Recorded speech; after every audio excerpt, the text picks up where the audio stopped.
We are going to like the topic for distribution analysis in 11th standard economics 6th chapter distribution analysis. So first one, what do you mean by distribution analysis? Distribution means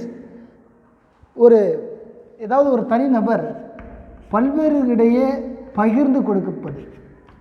அதுதான் நம்ம ஜென்ரலாக சொல்லணும்னா generally சொல்லக்கூடிய வார்த்தை distribution அப்படின்னா ஒரு single person பல்வேறு இடையே அதை என்ன பண்ணுவார்னா பகிர்ந்து கொடுப்பதை நம்ம டிஸ்ட்ரிபியூஷன் அப்படின்னு சொல்லுவோம். ஆனால் எக்கனாமிக்கை பொறுத்த வரைக்கும் நம்ம இங்கே டிஸ்ட்ரிபியூஷன் அப்படின்றத எதை பேஸ் பண்ணோம் அப்படின்னா distribution accounts for the sharing of wealth. Wealth means இந்த இடத்துல செல்வம் அப்படின்னு சொல்லப்படக்கூடியது. உற்பத்தி செய்யப்பட்ட அந்த செல்வங்கள் வெல்த், இந்த வெல்த்தை வச்சுக்கிட்டு நான் எப்படி டிஸ்ட்ரிபியூஷன் பண்ண போகிறேன் அப்படின்றத பற்றி தான் பொதுவாக அங்கே டிஸ்ட்ரிபியூஷன் அனாலிசிஸில் நம்ம பார்க்குறோம் இல்லையா. இப்போ இதில் என்ன பார்க்க போகிறோம் அப்படின்னா distribution among for the sharing of wealth produce by a community among the agents are owners of the factors. அதாவது இங்கே என்னென்னா ஒரு பொருள் அப்படின்றது ஒன்று இருக்குது, அந்த பொருளை நான் என்னவா நினைக்கிறேன் அப்படின்னா செல்வமாக நினைக்கிறேன். அதாவது வெல்த், எனக்கு உற்பத்தி செய்யப்பட்ட அந்த பொருள் ஏதாவது என்னுடைய அசட்ஸாக இருக்கலாம், என்னுடைய லைபிலிட்டிஸாக இருக்கலாம், அது என்னுடைய வெல்த்தாக இருக்குது. இந்த வெல்த்தை ப்ரொடியூஸ் பண்ணக்கூடிய கம்யூனிட்டி, ஒரு சமுதாயத்தில் உற்பத்தி செய்யப்படக்கூடிய அனைத்து பண்டங்களையும் யார் கையில் போய் கடைசியில் நிற்கும் அப்படின்னு பார்க்கும்பொழுது ஏஜென்ட்ஸ் ஆர் ஓனர்ஸ் அப்படின்னு சொல்லக்கூடிய ஒரு முகவர்கள், அப்படி இல்லைன்னா அந்த பொருட்களை உற்பத்தி பண்ணக்கூடியவர்கள்கிட்ட பகிர்ந்தளிக்கக்கூடியது. ஆனால் பகிர்ந்தளிக்கக்கூடியது யார்கிட்ட போய் எப்படி பகிர்ந்தளிக்க முடியும், எதனால் பகிர்ந்தளிக்க முடியும் அப்படின்னு சொல்லும்பொழுது தான் the actives in it is the production. The factor of production அப்படின்னு சொல்லக்கூடிய லேண்ட், லேபர், காரணி, அதாவது கேபிட்டல் அப்படின்னு சொல்லக்கூடிய ஒரு 4 ஃபேக்டர்ஸ் அப்படின்னு இருக்குது. அதை தான் இந்த இடத்துல factors which have been active in this production அப்படின்னு கொடுத்துருக்குறேன். இதை நான் ஷார்ட்டாக சொல்லணும் அப்படின்னா ஃபேக்டர்ஸ் ஆஃப் ப்ரொடக்ஷன் அப்படின்னு சொல்லுவோம். இந்த ஃபேக்டர் ஆஃப் ப்ரொடக்ஷன் உற்பத்தி செய்யக்கூடிய நிலமாக இருந்தால் நிலத்திலிருந்து உற்பத்தி செய்யக்கூடிய அந்த கமாடிட்டிஸை நான் யார்கிட்ட டிஸ்ட்ரிபியூஷன் பண்ணுவேன்னா ஒன்று ஏஜெண்ட் ஆர் ஓனர். இப்போ நிலமாக இருந்தால் ஒரு பேடி ஆர் வீட் ஏதாவது நான் பொருளை உற்பத்தி பண்ணுறேன், அந்த உணவு தானிய பொருட்களை உற்பத்தி பண்ணும் பொழுது அதை நேரடியாக என்னால் என்ன பண்ண முடியாதுன்னா பர்ச்சேஸ் ஆர் சேல்ஸ் அப்படின்றது பண்ண முடியாது. அதை யார்கிட்ட கொடுப்பேன் அப்படின்னா ஒரு ஏஜெண்ட்டுக்கிட்ட கொடுப்பேன். என்னுடைய நிலத்தில், என்னுடைய லேண்டில் நான் ஒரு பேடி உற்பத்தி பண்ணியிருக்கிறேன், ஒரு நெல்லை உற்பத்தி பண்ணியிருக்கிறேன், என்னால் நேரடியாக அதை விற்பனை பண்ண முடியாது அப்படின்பொழுது ஏதாவது ஒரு ஏஜெண்ட் அதை வாங்கிட்டு போவாங்க. அந்த ஏஜெண்ட் வாங்கிட்டு போய் ஏதாவது ஒரு ஹோல்சேல் அப்படின்னு சொல்லக்கூடிய மொத்த வியாபாரிகிட்ட அதை விற்பாங்க.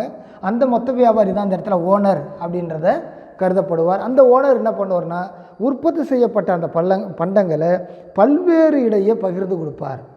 அதுக்கு பேர் தான் டிஸ்ட்ரிபியூஷன் அனாலிசிஸ். முதல்ல ஜென்ரலாக நம்ம டிஸ்ட்ரிபியூஷன் அப்படின்னு சொல்கிறதுக்கும் எக்கனாமிக்கில் நம்ம டிஸ்ட்ரிபியூஷன் சொல்கிறதுக்கும் ஒரு சிறிய வேறுபாடு இருக்குது. அதுதான் நான் சொன்னேன். ஜென்ரலாக டிஸ்ட்ரிபியூஷன்னா என்கிட்ட இருக்கிறத பகிர்ந்து கொடுக்குறேன், அதே வார்த்தை தான் இங்கேயும். ஆனால் இங்கே என்னன்னா அந்த ஃபேக்டர் ஆஃப் ப்ரொடக்ஷன்லேருந்து வரக்கூடிய ஆக்டிவிட்டி. ஃபேக்டர் ஆஃப் ப்ரொடக்ஷனில் என்னென்ன ஆக்டிவிட்டீஸ் இருக்கும் அப்படின்றத நம்ம நெக்ஸ்ட் இதை சொல்கிறேன். ஃபேக்டர் ஆஃப் ப்ரொடக்ஷன் அப்படின்றது என்னுடைய தொழில் நிலையிலிருந்து உற்பத்தி செய்யக்கூடிய பண்டங்கள், இல்லை என்னுடைய மூலதனத்திலிருந்து உற்பத்தி செய்யக்கூடிய அந்த பண்டங்கள். அந்த பண்டங்களை நேரடியாக என்னால் விற்பனை செய்ய முடியாது அப்படின் போது ஏஜெண்ட்டையோ ஓனரையோ வச்சுக்கிட்டு நான் அந்த பொருளை சேல்ஸ் பண்ணுறேன், இல்லை அப்படின்னா ப்ரொடியூஸ் பண்ணுறேன்.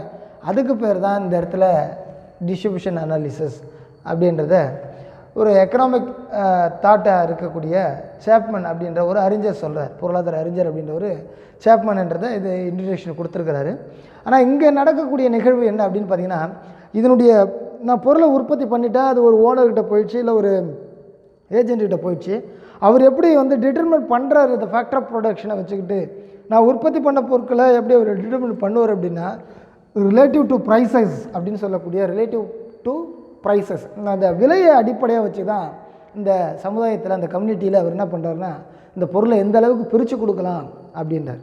அப்போ அந்த விலையை எப்படி நம்ம ரிலேட் பண்ணுறது அப்படின்றது தான் how the relationship relative prices the factor of production are determined. அதாவது என்ன அப்படின்னா அந்த என்னுடைய உற்பத்தி காரணிகள்லேருந்து உற்பத்தி செய்யப்பட்ட அந்த பண்டங்களை நான் எப்படி அந்த விலையை நிர்ணயம் செய்ய போகிறேன். இப்போ சிம்பிளாக அதுவும் புரியலன்னு வச்சுக்கோங்களேன். நான் ஏதாவது ஒரு பொருளை உற்பத்தி பண்ணியிருக்கிறேன். ஃபார் எக்ஸாம்பிள் எடுத்துக்கிட்டிங்கன்னா ஒரு நோட் புக்கை நான் உற்பத்தி பண்ணியிருக்கிறேன். அந்த நோட் புக்குக்கான ப்ரைஸ் எவ்வளோ, இந்த ப்ரைஸை பொறுத்து தான் என்னுடைய டிமாண்ட் அண்டு சப்ளை அப்படின்றது இருக்கும். அதாவது ஒரு மனிதனுடைய தேவை, அளிப்பு அப்படின்றது இருக்கும். இந்த ப்ரைஸை பொறுத்து தான் என்ன பண்ணலாம், அந்த பொருளை வாங்கலாமா வாங்கக்கூடாதா அப்படின்னு என்ன பண்ணுவான், அவனுக்குள்ளே ஒரு டிட்டர்மெண்ட் பண்ணுவான். ஏன்னா அந்த பொருளை நான் வாங்கலாமா, அவனுக்கு ஒரு ஆசை இருக்கும், டிசைர் ஆர் வாண்ட்ஸ் இருக்கும். எனக்கு அந்த பொருள் கண்டிப்பாக அந்த நோட் புக் தேவை, அந்த பொருளை வாங்கிட்டு போய் தான் ஆகணும், என்னுடைய இது பர்டிகுலர் தேவை அப்படின்னு நினைக்கிறான்.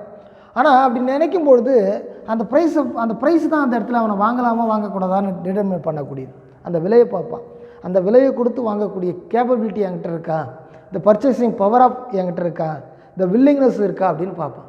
அப்போ அதுக்கு எதை தீர்மானிக்கிறது அப்படின்னா அந்த ப்ரைஸ். அதை தான் அங்கே சொன்னேன், இந்த factor of production of determinate. எதை தீர்மானிக்கிறது அப்படின்னு பார்த்தா அந்த விலை தான். எந்த பொருட்களாக இந்த சமுதாயத்தில் இந்த கம்யூனிட்டியில் உற்பத்தி பண்ணாலும் அந்த பண்ணக்கூடிய அந்த உற்பத்தி செய்யப்பட்ட அந்த ப்ரொடியூஸ் பண்ணக்கூடிய அந்த கூட்ஸ் அண்ட் சர்வீசஸ் சேல்ஸ் ஆகிறதுக்கும் அந்த பொருள் மேலே ஏதாவது ஒரு டிமாண்டை நம்ம க்ரியேஷன் பண்ணுறதுக்கும் எது இம்பார்ட்டன்ட் சோர்ஸஸாக இருக்குது அப்படின்னு பார்க்கும்பொழுது ப்ரைஸ். இப்போ உதாரணத்துக்கு நம்ம ஒரு பர்ச்சேஸ் பண்ணுறதுக்காக ஒரு துணி கடைக்கு போகிறோம், இல்லை ஒரு நகை கடைக்கு போகிறோம், ஒரு துணி கடைக்கு போகிறோம்னு வச்சுக்கோங்க. அந்த ட்ரெஸ்ஸை பார்க்குறதுக்கு எனக்கு பிடிச்சிருக்கு, அந்த எப்படியாவது நான் வாங்கிட வேண்டும் என்ற எண்ணம் எனக்குள்ளே வந்துடுச்சு, எனக்கு ஒரு ஆசையும் இருக்குது, இந்த ட்ரெஸ்ஸு பிடிச்சிருக்குன்னு. அந்த ட்ரெஸ்ஸை பிடிச்ச உடனே நம்ம அந்த ட்ரெஸ்ஸில் இருந்து எதை தேடுவோம்னா அந்த ப்ரைஸ் டேக் அப்படின்றத தேடுவோம். உடனே அந்த ப்ரைஸ் டேக் எடுத்து பார்ப்போம். அந்த ப்ரைஸ் டேக் நாம் வச்சுருக்கிற அமௌண்ட்டுக்கு எனக்கு இந்த துணிக்கு ஒர்த்தபுளான ஒரு அமௌண்ட்டாக இருக்குது அப்படின்னா அதை வாங்கலாம் அப்படின்ற ஒரு சாட்டிஸ்ஃபேக்ஷன் இருக்கும். எனக்கு அந்த அமௌண்ட் வந்து பெருசாக தெரியுது அப்படின்னாக்கா ட்ரெஸ்ஸு நல்லா இருக்குது, ஆனால் அந்த விலை கொடுத்து வாங்குறதுக்கு எனக்கு என்ன இல்லை, வில்லிங் இல்லை. ஸோ அந்த ப்ரைஸ் அப்படின்றது எந்த அளவுக்கு டிட்டர்மின் பண்ணக்கூடியது த கன்சம்ஷன் கூட்ஸில், த ப்ரொடியூஸ் ஆஃப் த கமாடிட்டிஸில் எப்படி இருக்குது அப்படின்றது தான் இப்போ நம்ம மெயினாக அங்கே பார்க்க போகிறோம். அதை இங்கே ஒரு டெஃபினிஷனாக சொல்லியிருக்கிறேன்.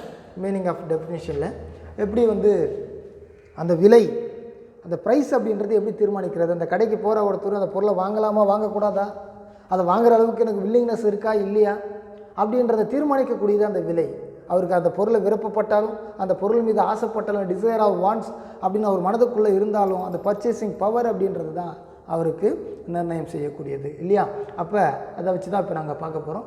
டிஸ்ட்ரிபியூஷனை பொறுத்த வரைக்கும் இதனுடைய மீனிங் என்ன இருக்குது அப்படின்னு பார்த்தீங்கன்னா, division of income among the factor of productions in terms of rent to landlords, wage to labourer, interest to capital, profit to entrepreneur or entrepreneur அப்படின்ற மாதிரி 4 கேட்டகரியில் அங்கே கொடுத்துருக்குறாங்க. அதாவது என்னென்னா, இது எக்கனாமிக்ஸை பொறுத்த வரைக்கும் டிஸ்ட்ரிபியூஷன்னா என்ன, அதனுடைய மீனிங் என்ன அப்படின்னு பார்க்கும்பொழுது, டிவிஷன் ஆஃப் இன்கம், அந்த வருமானத்தை பகிர்ந்து கொடுத்துருக்குறீங்க இல்லையா, அந்த வருமானத்தை எதன் மூலயமாக பகிர்ந்து கொடுத்தீங்க.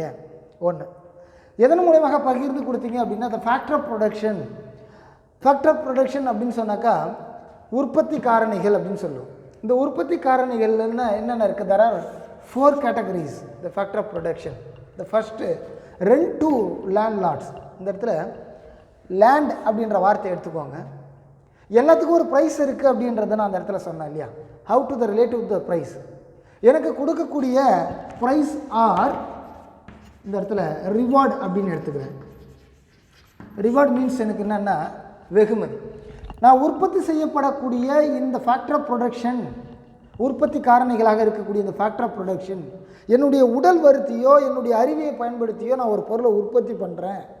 அப்படி உற்பத்தி பண்ணும்பொழுது அதுக்கு கொடுக்கக்கூடிய ப்ரைஸ் என்ன, அதுக்கு கொடுக்கக்கூடிய எனக்கு ஒரு ரிவார்டு என்ன, வெகுமதி என்ன. நான் காலையிலேருந்து உழைச்சிட்டு இருக்கிறேன், எனக்கு என்ன ரிவார்டு கொடுப்பீங்க, அதுதான் இந்த ஃபேக்டர் ஆஃப் ப்ரொடக்ஷன். அப்போ நான் இந்த ஒரு நிலம் எதிர்பார்க்கிறது, ஒரு லேண்ட்லார்டு எதிர்பார்க்கிறாரு, நான் உன்னுடைய நிலத்தை பயன்படுத்துவதற்காக எனக்கு என்ன கிடைக்கணும்னா ரெண்ட்டு கிடைக்கணும் அப்படின்றார். ஒரு நிலமாக இருந்தால் அந்த நிலத்தில் நான் பயிரிடுறேன், அதில் பயிரிடக்கூடிய அந்த 4ல் ஒரு பகுதியை நிலத்தினுடைய உரிமையாளருக்கு கொடுக்கணும். அதுக்கு பேர் தான் நம்ம ரெண்ட் அப்படின்னு சொல்லுவோம்.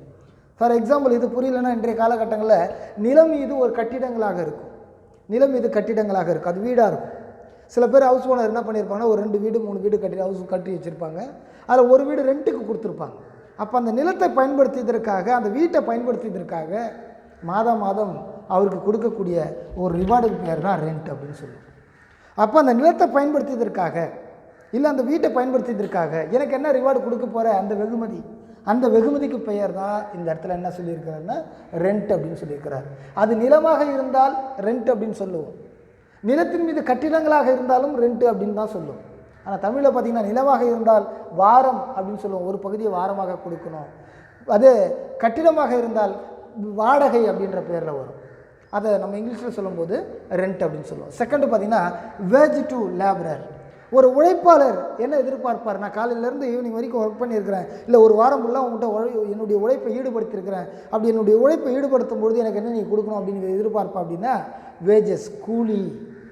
நான் ஒரு வாரமாக வேலை செஞ்சேன் இல்லைங்களா, அதுக்கு கூலி கொடுங்க, அதுக்கு பேர் தான் என்னுடைய ரிவார்டு. அதுதான் நான் பகிர்ந்தளிக்கிறேன். என்னுடைய இன்கம் நான் எப்படி டிவிஷன் பண்ணுறேன், அவர் என்கிட்ட என்னுடைய உழைப்பை ஈடுபடுத்தியிருக்கிறார், அந்த உழைப்பிற்கு வெகுமதியாக ரிவார்டாக நான் என்ன கொடுக்குறேன்? வேஜஸ், கூலி அப்படின்றத கொடுக்குறேன். The third one interest to capital. என்னுடைய பணத்தை நான் என்னுடைய வருமானத்திலேருந்து ஒரு பகுதியை சேவிங்ஸ் பண்ணி அந்த சேவிங்ஸை இன்வெஸ்ட்மெண்ட்டாக மாற்றி அந்த இன்வெஸ்ட்மெண்ட் இங்கே என்னவாக இருக்குன்னா கேபிட்டலாக இருக்குது, அதாவது மூலதனம். ஒரு தொழில் தொடங்குவதற்காக நான் மூலதனம் போட்டிருக்கேன், ஆனால் அந்த மூலதனம் இருக்குது, அந்த மூலதனத்தை நான் திரும்ப வாங்கும் பொழுது இன்ட்ரெஸ்ட்டோடு சேர்த்து வாங்குவேன். இப்போ உங்களுக்கு புரிகிற மாதிரி சொல்கிறேன் பாருங்கள். இப்போ ஏதோ ஒரு ஏ அப்படின்ற ஒரு பர்சன் என்கிட்ட வந்து என்ன கேட்குறாருன்னா ஒரு 20,000 கடன் கேட்குறாரு. ஒரு 20,000 என்கிட்ட லோனாவா இல்லை கிரெடிட்டாக கேட்குறாரு. நான் என்ன பண்ணுறேன்னா ஒரு 20,000 கொடுக்குறேன். இந்த ஏ அப்படின்றவர் ஒரு 6 மந்த்து கழிச்சு என்கிட்ட என்ன பண்ணுறாருன்னா இந்த 20,000 திரும்ப கொடுப்பார். நான் 6 மந்த்து கழிச்சு வாங்கும்பொழுது இந்த 20,000 மட்டும் வாங்க மாட்டேன், அவர் கூட இந்த 20,000க்காக இன்ட்ரெஸ்ட்டையும் சேர்த்து கலெக்ட் பண்ணுவேன். ஏன்னா இந்த 6 மாதத்திற்கான வட்டி. அப்போ நான் 20,000 கொடுத்துருக்குறேன், அது கூட நான் என்ன வட்டி கேட்குறேனோ அந்த வட்டியும் அந்த ஏன்ற பர்சன் கொடுக்கணும். அதுதான் இன்ட்ரெஸ்ட் டு த கேபிட்டல். நான் என்ன முதல் போட்டிருக்கிறோம் அதற்கான கேபிட்டல் அப்படின்றது என்ன அப்படின்னு, அதுக்கான ரிவார்டு அப்படின்றதுன்னு பார்த்தீங்கன்னா இன்ட்ரெஸ்ட். நான் முதல் போட்டிருக்கிறேன், என்கிட்ட 20,000 வாங்கி போயிருக்கிறார், அது என்னுடைய முதல். அதற்கான ரிவார்டு என்ன? என்கிட்ட 20,000 வாங்கிட்டு போனேன், அந்த 20,000 கொடுத்தனா எனக்கு என்ன ரிவார்டு கிடைக்கும், எனக்கு என்ன வெகுமதி கிடைக்கும்? நான் உனக்காக ஹெல்ப் பண்ண இல்லையா, அதுக்காக எனக்கு என்ன ரிவார்டு கிடைக்கும் அப்படின்னா நீ என்கிட்ட வாங்கிட்டு போனது 20,000 உங்கள்கிட்ட இன்ட்ரெஸ்ட் சேர்த்து கொடுத்துருக்குறேன், அதுதான் interest to capital. The last one profit to the entrepreneur. எந்த ஒரு தொழில் முனைவோராக இருந்தாலும் எந்த ஒரு பிஸ்னஸ் மேனாக இருந்தாலும் அவர் எதிர்பார்க்கக்கூடிய the first aim to the profit. எந்த ஒரு பிஸ்னஸ் மேனாக இருந்தாலும் சோசியல் வெல்ஃபேர் மோட்டிவ்க்கு இன்றைய காலகட்டங்களில் நிறைய டேஸில் யாரும் அதை என்ன பண்ணுறது இல்லைன்னா ஃபாலோ பண்ணுறதில்லை. யாராவது உனக்கு ஏதாவது ஹெல்ப் பண்ணணும்னு பார்க்குறாங்களா? இல்லை. எந்த ஒரு ஆண்டர்பிரனர் அந்த ஒரு பிஸ்னஸ் மேனாக இருந்தாலும் அவங்களுடைய first aim to the profit, அவங்களுடைய ஃபஸ்ட்டு மோட்டிவ் என்னவாக இருக்கும் அப்படின்னு பார்த்தீங்கன்னா லாபத்தை சம்பாதிக்கிறது தான் அவங்களுடைய முதல் நோக்கமாக இருக்கும். ஏன்னா நான் எந்த அளவுக்கு கேபிட்டல் பண்ணியிருக்கிறேன், அதில் எந்த அளவுக்கு உழைப்பாளர்களை ஈடுபடுத்தியிருக்கிறேன், எந்த அளவுக்கு என்னுடைய லேண்டை பயன்படுத்தியிருக்கிறேன், இந்த லேண்டெல்லாம் நான் பயன்படுத்தி இந்த பொருட்களை நான் உற்பத்தி பண்ணும்பொழுது அதில் கிடைக்கக்கூடிய ஒரு வெகுமதியை நான் ப்ராஃபிட்டாக நினைப்பேன். அப்போ அவருக்கு கிடைக்கக்கூடிய ரிவார்டு அதுதான். ஒரு மாதம் ஃபுல்லாக உட்காந்துட்டு இருக்கிறேன், எனக்கு ஒரு 10,000 வந்திருக்கு அப்படின்னா 10,000 நான் எவ்வளோ காஸ்ட் ஆஃப் ப்ரொடக்ஷன் பண்ணியிருக்கேன், நான் எவ்வளோ செலவு பண்ணியிருக்கிறேன், இந்த வாடகைக்கு எவ்வளோ கொடுத்துருப்பேன், இந்த லேபருக்கு எவ்வளோ கொடுத்துருப்பேன், இதெல்லாம் போக எனக்கு மீதி என்ன இருக்கோ அதுக்கு பேர் தான் அந்த இடத்துல ப்ராஃபிட் அப்படின்னு சொல்லுவோம். இதுதான் டிஸ்ட்ரிபியூஷன், அதனுடைய meaning. Another one the kinds of distribution income. டிஸ்ட்ரிபியூஷனுடைய வகைகள் என்ன? டிஸ்ட்ரிபியூஷன் வருமானத்தினுடைய வருமானம் எப்படி பகிர்ந்தளிக்கப்படுகிறது, அதனுடைய வகைகள் என்ன? அது ஒரு 2 மார்க்கில் கேட்கக்கூடிய கொஸ்டின். இது என்ன அப்படின்னு பார்க்கும்பொழுது first one personal distribution and functional distribution. Personal அப்படின்றது ஒரு தனிநபருடைய வருமானத்தை எப்படி பகிர்ந்தளிக்கிறார் அப்படின்றது. செகண்ட் ஒன் ஃபங்க்ஷனல் டிஸ்ட்ரிபியூஷன் அப்படின்றது என்ன அப்படின்னா பணி சார்ந்து இவருடைய வேலை சார்ந்து எப்படி ஒரு பொருளை இவர் பகிர்ந்தளிக்கிறார் அப்படின்னு 2 கேட்டகரியில் கொடுத்துருப்பாங்க. இங்கே ஃபஸ்ட்டு பார்த்தீங்கன்னா personal distribution. Personal distribution is the distribution the national income among the individual. ஒரு தனிநபர்கிட்ட இந்த நாட்டு வருமானத்தின்னு சொல்லக்கூடிய நேஷ்னல் இன்கம்மை எவ்வாறு பிரித்து கொடுக்குறாங்க. ஒரு நாட்டினுடைய உண்மையான வளர்ச்சிக்கு மூல காரணமே இந்த நேஷ்னல் இன்கம் தான். இப்போ நம்ம சொல்கிறோம் ஒரு நாடு வளர்ச்சி ஆகணும் அப்படின்னு சொல்கிறோம். ஒரு நாடு வளர்ச்சி ஆகணும் அப்படின்னாக்கா அது ஒரு கையில் இருக்குது அப்படின்னா தனி மனிதர்களுடைய கையில் இருக்குது. இந்த இண்டிவிஜுவல் இன்கம் அப்படின்னு சொல்லுவோம். ஒரு நாடு பாருங்களேன், ஒரு நாடு வளர்ச்சி ஆகணுன்றது சாதாரண இல்லை. ஒரு தனி மனிதனுடைய வருமானம் அதிகரித்தால் பர் கேபிட்டா இன்கம் அதிகரிக்கும். பர் கேபிட்டா இன்கம் அதிகரித்தா நேஷ்னல் இன்கம் அதிகரிக்கும். நேஷ்னல் இன்கம் அதிகரித்தா தான் ஒரு நாடு வளர்ச்சி பாதையில் செல்ல முடியும். அப்போ ஒரு நாடு பொருளாதாரத்தில் வளர்ச்சி அடையணும், ஒரு நாடு டெவலப்பிங் கண்ட்ரியாக மாறணும் அப்படின்னா தனி ஒரு மனிதனுடைய வருமானத்தை பொறுத்து தான் இருக்குது. அப்போ தனி மனிதனுடைய வருமானம் அதிகரிக்க பர் கேபிட்டா இன்கம் இன்க்ரீஸ் ஆகும். பர் கேபிட்டா இன்கம் இன்க்ரீஸ் ஆனால் இந்த நேஷ்னல் இன்கம் இன்க்ரீஸ் ஆகும். இந்த நேஷ்னல் இன்கம் இன்க்ரீஸ் ஆனால் தான் ஒரு நாடு வளர்ச்சியாக முடியும். ஒரு தனி மனிதனுடைய வருமானம் குறைஞ்சா ஒரு நாடு வளர்ச்சியாக கண்டிப்பாக முடியாது அப்படின்றத தான் இந்த இடத்துல சொல்லியிருப்போம். அப்போ ஒரு நேஷ்னல் இன்கம் அப்படின்றது எதை டிஃபெண்ட் பண்ணி இருக்குது அப்படின்னா ஒரு நாட்டினுடைய வளர்ச்சியை டிஃபெண்ட் பண்ணி இருக்குது. ஆனால் அந்த நேஷ்னல் இன்கம் அப்படின்றத எப்படி பகிர்ந்து கொடுக்குறாங்க? யாருக்கிட்ட? இண்டிவிஜுவல் பர்சன்கிட்ட, ஒரு தனி மனிதர்கிட்ட. அப்போ தனி மனிதர்களிடையே இந்த வருமானத்தை எப்படி நம்ம பகிர்ந்தளிக்க போகிறோம், டிஸ்ட்ரிபியூஷன் பண்ண போகிறோம் அப்படின்றது தான் இங்கே பர்சனல் டிஸ்ட்ரிபியூஷனில் பார்க்குறோம். இது செகண்ட் கேட்டகரிஸ். ஃபங்க்ஷனல் டிஸ்ட்ரிபியூஷன், பணி சார்ந்து இருக்கக்கூடிய distribution. Distribution of the income among the 4 factor of production, namely land, labor, capital and organization for the services in the production process. அதாவது ஒரு பொருளை நான் உற்பத்தி பண்ணும்பொழுது அந்த உற்பத்தி பண்ணக்கூடிய அந்த ஃபேக்டர் ஆஃப் ப்ரொடக்ஷன் அப்படின்னு சொல்லக்கூடிய அந்த உற்பத்தி காரணிகள், இதன் மூலமாக தான் எனக்கு வருமானம் கிடைக்கிறது, இன்கம் கிடைக்கிறது அப்படின்ற அதுதான் பணி சார்ந்து. ஒரு பணி சார்ந்து அது எப்படின்னு பார்த்தீங்கன்னா land, labour, capital and organisation. இது என்னென்ன? Land rewards to the rent. நான் நிலத்தை பயன்படுத்துறதுக்காக ஒரு வெகுமதி கொடுக்கணும். அது என்ன அப்படின்னு பார்த்தா, ஒருடைய நிலம் என்கிட்ட இருக்குது, நிலம் என்னால் பயிரிட முடியல, யாரோ ஒருத்தர்கிட்ட நான் குத்தகைக்கு கொடுத்துருக்குறேன். அப்போ அவர் என்ன பண்ணுவார்னா அந்த நிலத்தை பயிரிடுறாரு. அந்த நிலத்தை பயிரிட்டதற்காக அவர் எனக்கு ஒரு வெகுமதி கொடுப்பார். அதுக்கு பெயர் தான் ரெண்ட் அப்படின்னு சொல்லுவோம். அந்த நிலத்தை பயன்படுத்துவதற்காக 4% 1%, அதாவது என்ன சொல்லுவோன்னா அவருடைய உண்மையான விளைச்சலிலிருந்து ஒரே ஒரு பகுதியை மட்டும் எனக்கு என்ன கொடுப்பார்னா ரெண்ட்டு கொடுப்பார். ஏன்னா அந்த நிலத்தினுடைய உரிமையாளர் நான் தான். அதை தான் இந்த ஃபேக்டர் ஆஃப் ப்ரொடக்ஷனில் லேண்ட் அப்படின்ற முதல்ல விஷயம் சொல்லியிருக்காங்க. செகண்ட் கான்செப்ட் அப்படின்னு பார்த்தீங்கன்னா லேபர். எந்த ஒரு உழைப்பாளராக இருந்தாலும் அவர் என்ன ரிவார்டு எதிர்பார்ப்பார், அவர் என்ன வெகுமதி எதிர்பார்ப்பார் அப்படின்னு பார்த்தீங்கன்னா வேஜஸ் அப்படின்ற ஒரு வெகுமதியை எதிர்பார்ப்பார். கூலி, நான் காலையிலேருந்து இன்னி வரைக்கும் உழைச்சிருக்கிறேன், இதற்கான கூலி கொடுங்க அப்படின்றத எதிர்பார்ப்பார். அப்போ லேபர் அப்படின்றனுடைய ஃபேக்டர் ஆஃப் ப்ரொடக்ஷன் எதை டிஃபெண்ட் பண்ணி இருக்குது அப்படின்னு பார்த்தீங்கன்னா வேஜஸ். இன்றைய காலத்தில் அது என்னவாக இருக்குன்னா சேலரிஸ் ஆர் வேஜஸ் அப்படின்னு சொல்லலாம். அப்போ லேபருக்கான ரிவார்டு அப்படின்னு பார்த்தீங்கன்னா wages. The third one capital. Capital means நம்ம என்ன சொல்லுவோம்னா முதல் அல்லது மூலதனம்.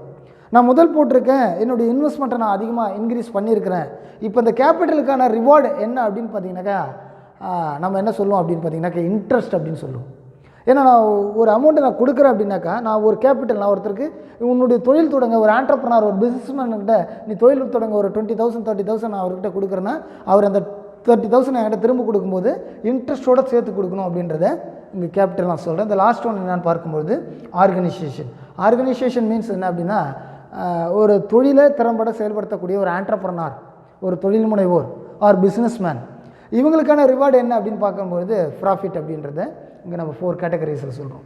அப்போ இது ஃபங்க்ஷனல் டிஸ்ட்ரிபியூஷன் அப்படின்றது என்ன அப்படின்னு பார்த்தீங்கன்னா there are 4 கேட்டகரிஸ் இந்த factor of production, namely land, labour, capital and organisation. இது ப்ரொடக்ஷன் ப்ராசஸ் அப்படின்னு சொல்கிறோம். இதுதான் த கைண்ட்ஸ் ஆஃப் டிஸ்ட்ரிபியூஷனில் இருக்கக்கூடியது. நெக்ஸ்ட் இதனுடைய டயக்ராம் அண்ட் டேபிளை நெக்ஸ்ட் வீடியோவில் பார்க்கலாம். தேங்க்யூ.